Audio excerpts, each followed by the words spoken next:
আলাইকুম। আমি বাজারে এসেছি খরচ করার সময় আমার এই মুরব্বী চাচার দেখা। উনি আমার কাছে বললো বাবা আমাকে 2-4 টাকা থাকলে দাও। তা আমি যাই হোক যেটা পাচ্ছি আমার সামর্থ্য কুলেছে দিছি। চাচা খুবই কান্নাকাটি করতেছে যে ওনার এই পৃথিবীতে কেউ নেই। যদি পারেন সহযোগিতার একটু দেখছেন সহযোগিতার হাত অবশ্যই একটু বাড়িয়ে দিবেন। চাচা আপনার কেউ নাই? নাই। মানে আপনার ছেলে মেয়ে? আপনার ছেলে মেয়ে কেউ নেই? মানে আপনাকে দেখা যায় যে সব জায়গায় মানে যেভাবে নিয়ে চালা যায় সেভাবে চলে না। আচ্ছা যাই হোক, প্রিয় দর্শক, মানে আপনাকে কি মানুষ সহযোগিতা করে না? আসলে মানে প্রিয় দর্শক, ইনি মুরব্বী মানুষ। নাই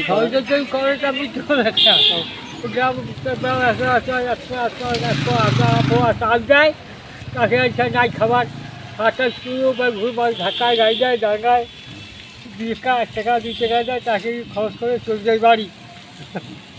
আচ্ছা প্রিয় দর্শক, আসলে ইনি দেখছেন কান্না করতেছে। আসলে আমি মানে এই অসহায় মানুষের ভিডিও করি, কিন্তু আমি এভাবে লোড নিতে পারি না। মানে খুবই কষ্টজনক ব্যাপার। পারেন এই চাচার জন্য অবশ্যই একটু সহযোগিতা করবেন। আমার এই ভিডিওটা দেশের বাইরে যারা দেখবেন অবশ্যই এই চাচার জন্য একটু সহযোগিতা করবেন। আমার মানে কি বলবো, মানে হয়তো আমি কান্না করতেছি এমন লাগতেছে। তো চাচা, আপনার বাড়িটা কোন জায়গায়? একটু জোরে বলেন, আমার ক্যামেরার সামনে বলেন, জোরে বলেন। তসহাজির বাড়ি। আচ্ছা, তসহাজির বাড়ি, ওটা কোন জায়গা? কোন জায়গা?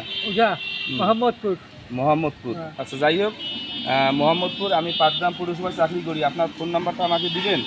অবশ্যই ফোন নাম্বারটা আমি স্ক্রিনে দিয়ে দেবো। কেউ যদি আপনাকে সহযোগিতা করতে চায় অবশ্যই।